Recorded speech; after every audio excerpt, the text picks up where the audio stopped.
வணக்கம் நிகிதா.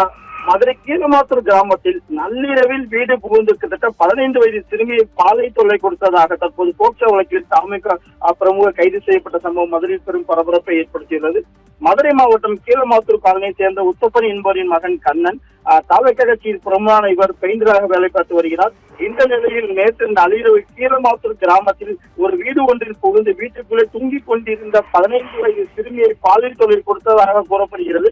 அப்போது சிறுமியின் அலறல் சத்தம் கேட்டு அருகில் இருந்து தூங்கிக் கொண்டவர்கள் இருந்து வந்து பார்த்த போது அங்கிருந்து கண்ணன் தப்பி சென்றதாக கூறப்படுகிறது. நிகிதா, இது குறித்து சமயநூல் அனைத்து மகளிர் போலீஸ் சிறுமியின் தாயார் கொடுத்த புகாரின் பேரில் இன்ஸ்பெக்டர் வனிதாமணி மற்றும் மகளிர் போலீசார் அவரின் மீது போக்சோ வழக்கு பதிவு செய்வது போக்சோ வழக்கில் கண்ணன் தற்போது கைது செய்யப்பட்டுள்ளார்.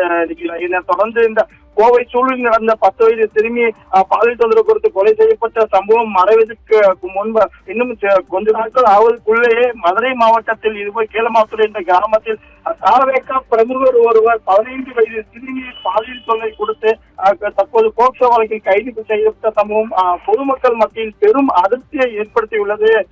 நிகிதா.